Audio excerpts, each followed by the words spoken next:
What's going on, boys? Thanks to our patrons and Fiverr customers, subscribe to our Patreon free for behind-the-scenes stuff, arm yourselves, life stuff. I did some thinking about our condition. How do you feel about the fact this is what your life is? Well, not very good, but next question, what are you going to do about it, knowing you can't do anything about it? Well, to my mind, it feels like you need to do something. So even when you have these crushing moments, if you don't plan on dying, then your options are to do nothing or to do something. And if you're going to do something, what is that something or what are those somethings going to be? They are the games you play with yourself. So you've resolved nothing and you're right back where you started. But something has changed, probably in your awareness, even though nothing has changed, and will be right back here soon enough. I think one of the things we've learned, or relearned, or a vow we've renewed is the self evidence of the supernatural shit. The same way you don't need to convince yourself of your negative feelings, you also don't need to convince yourself of something else going on. Now, the specifics of this something else, these are definitely the games you play. You do need to convince yourself of these things. That's why they shift so much and you have so many answers for one question. Not that there's anything wrong with having multiple answers for one question. I think that's the way it should work. And in fact, this is the activity you're doing. This is the set of games you play with yourself, the primary ones. But the existence of this vague, unlockdownable something is one of these undeniable facets of your existence. You might need to convince yourself, or you might be persuaded away from the idea. Divination holds any value. Certain people have certain powers, or there are certain people who are not people but look like people. Venus, or something wearing Venus's face, is important to you. Synchronicities, no matter how potent they feel, mean anything in actuality. The list goes on. The list of things you think and you'd be willing to bet money on, but on some level you could be persuaded away from. But underneath all those ideas, the foundation all these ideas are built on top of, the houses you build to try to understand the foundations, that foundation is not up for questioning. The knowledge something strange and fucked up just beyond our understanding is going on is self-evident. And that's a strange realization to come to. This certainty of something other, and the certainty, whatever it is, even if it has good elements or pro-you elements, is overall not good. So you're here in this life. You aren't going to die yourself. You aren't going to sit here and do nothing until you die. What are you going to do? Well, we just answered it maybe 20 or 30 seconds ago. You're going to try to figure out what's going on. You know you won't ultimately figure out what's going on any further than you know it right now, which is there is something and it's not friendly.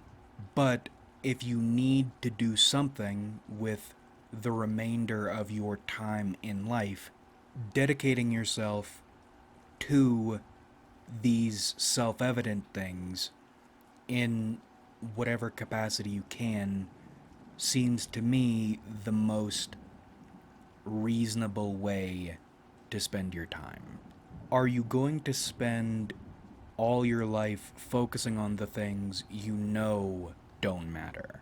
Or are you going to spend that time focusing on the things you know do matter, even if you'll never understand them in any way that matters?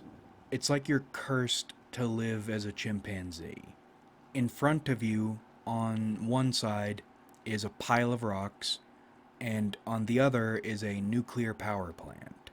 You won't understand one more than the other, but you can sense one is more important than the other.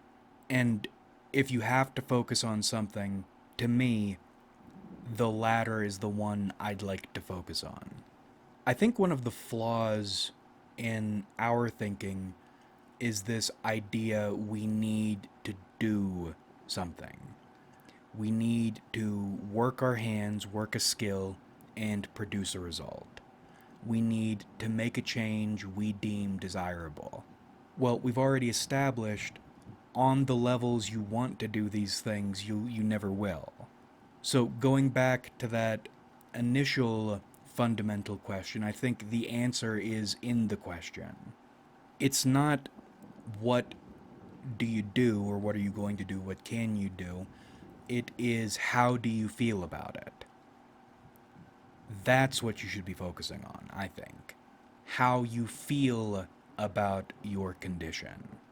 And I think a chimp walking around a nuclear power plant is going to feel a lot more than a chimp walking around a pile of rocks will, even if the former can't understand anything or do anything.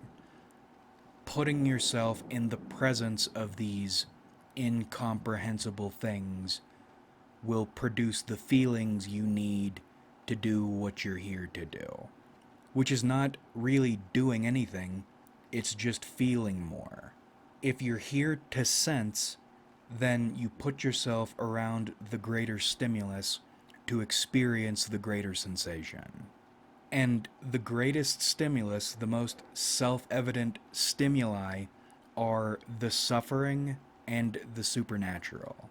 Your two basic statements are that's fucked and that's spooky, or that hurts and that's odd.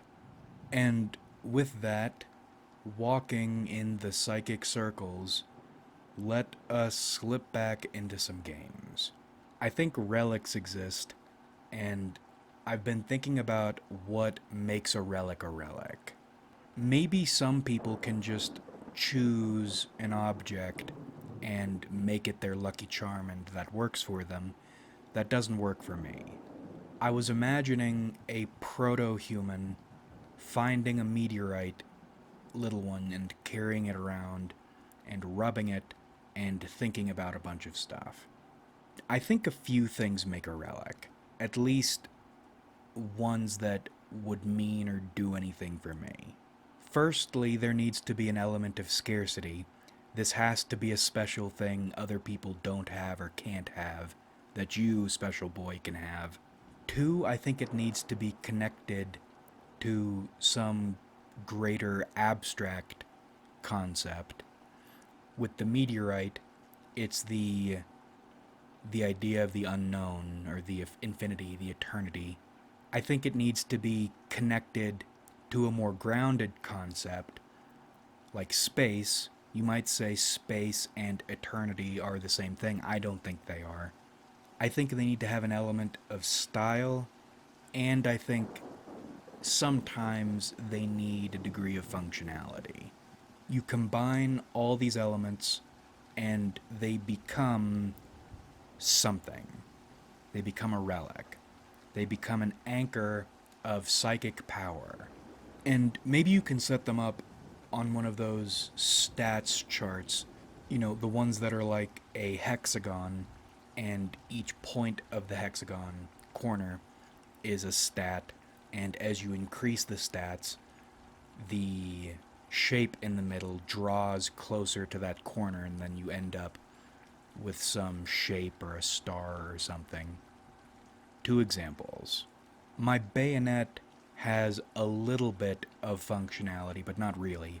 It's not sharp. I don't intend to sharpen it.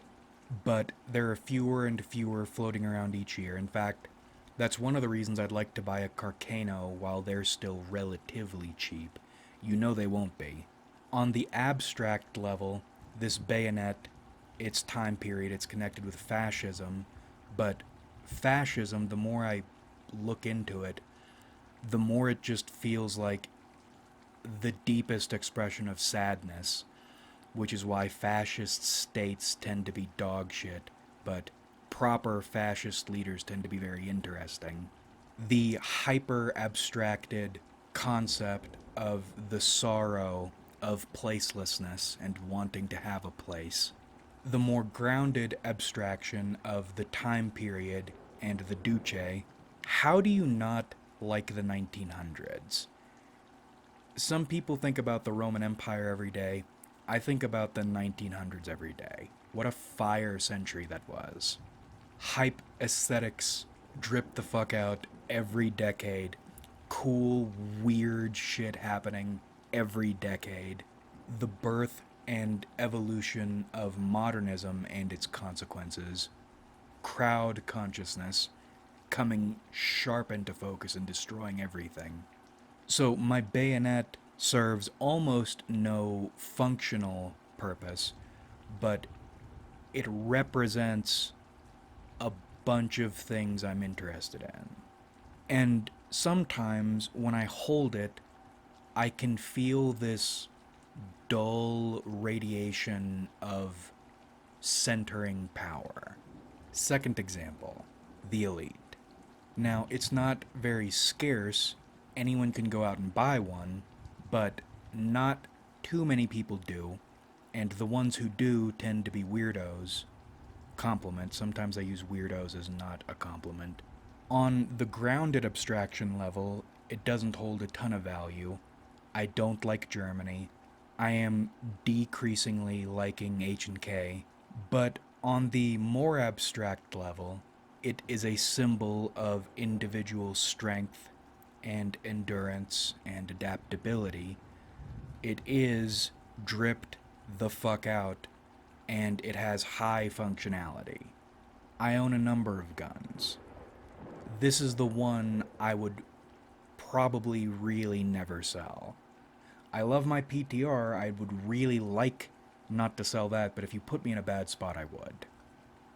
The Elite, if I sell this thing, then shit has gone really bad. I have a couple custom holsters for it now. I was strongly considering, against all reasonability and better judgment, getting the SOA, the four-pointed star laser engraved on it. But same as the bayonet, it satisfies enough of these boxes to become a relic.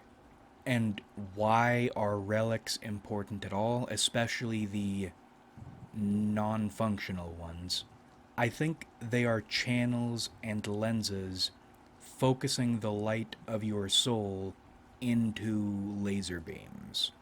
They are externalized ego totems. Some people have a meaningful mantra or a butterfly tattoo. You have a gun. And I think these same qualities or these same metrics cross over into style. I don't remember the channel's name off the top of my head, but I've been watching a fashion YouTuber for a little while now.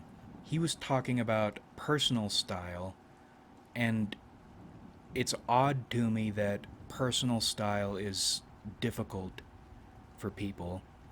It seems to me like developing a personal style would follow the same, or use the same metrics and follow the same give a shit about itness as one would to find their relics. I've been experimenting with stubble recently, which is something I've never really been fond of. I like either having the facial hair or not having it. I'm trying this in-between thing of giving myself a few additional days before shaving.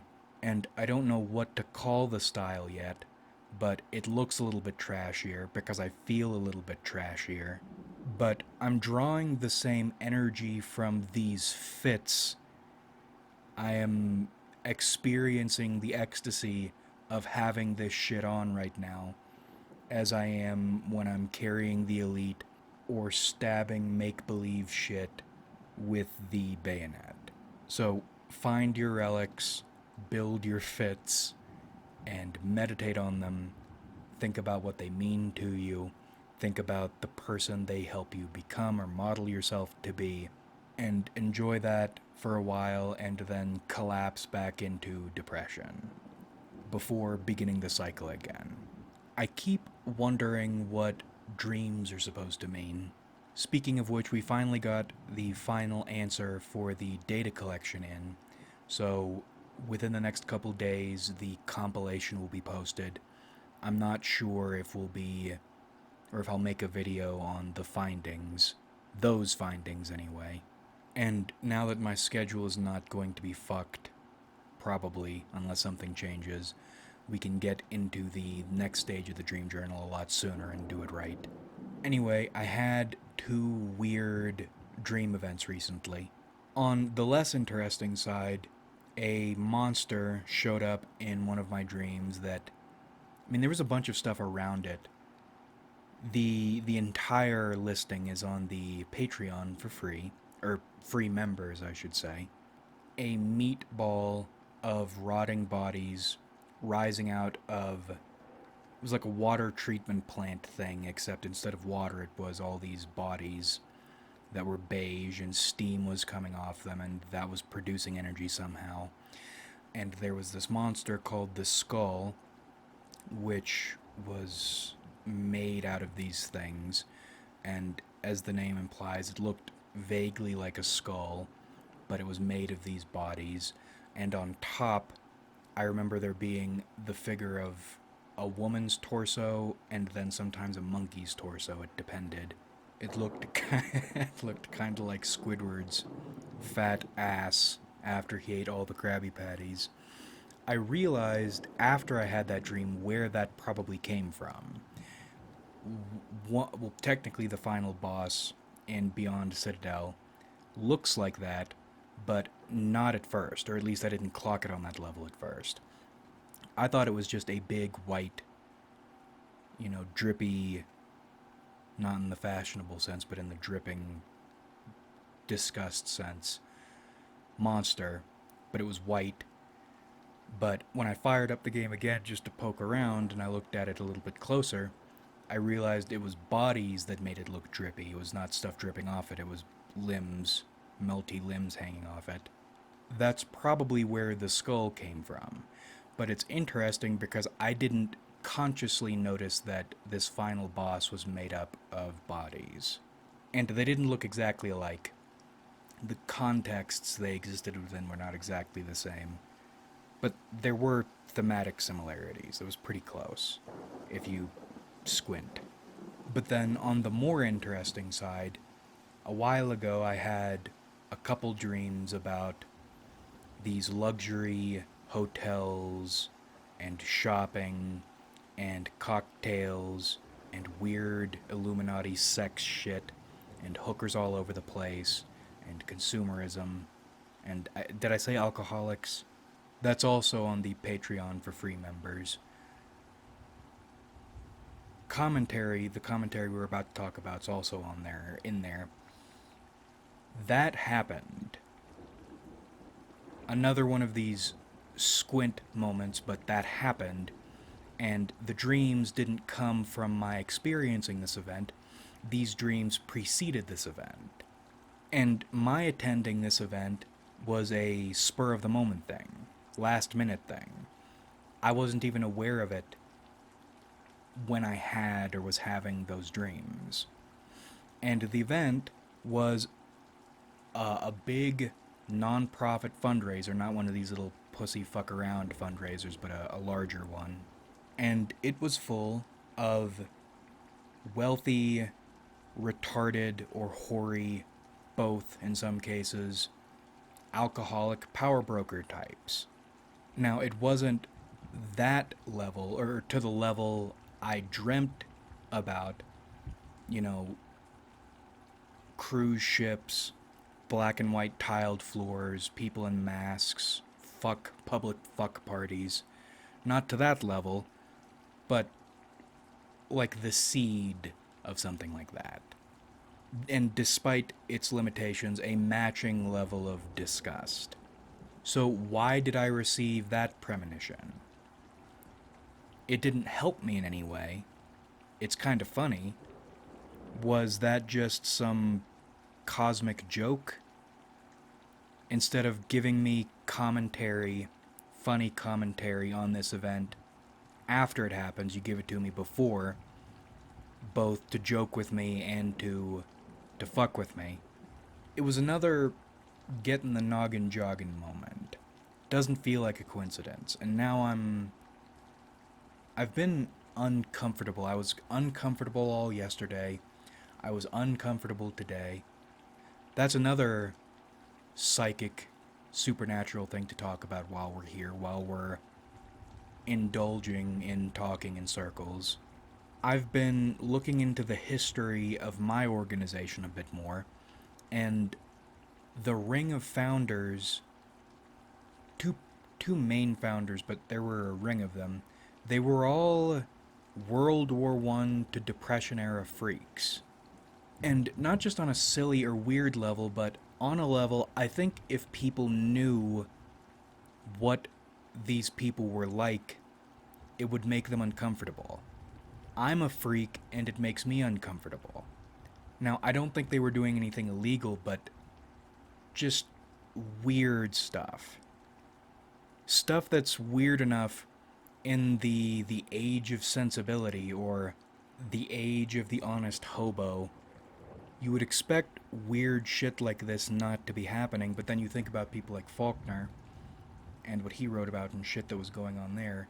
Of course stuff like this was happening, but once again, it's different when you have a tunnel straight back into that time instead of being told about it with all this time and rose-tinted glasses interference. But what's odder still to me is, of course, this is the organization I end up with. This is the organization I am able to draw a consistent paycheck from. That even though I shouldn't feel safe, and I kind of don't feel safe, I'm still safer here than I have been anywhere else. Like I'm supposed to be here. Like someone wants me to be here. Despite this entire facility being haunted and shit. And I go back and forth between feeling welcomed and comfortable even though I shouldn't, or really, really spooky when maybe I shouldn't. As in, there are records, fucked up shit, black magica shit. One of the members, who is dead now, has records written down of her encounters with one of the founders' ghosts. And apparently this is something when she was alive she would talk about. Some people within the organization still remember her talking about this. I don't think they realize she wrote some of this shit down. Maybe they do.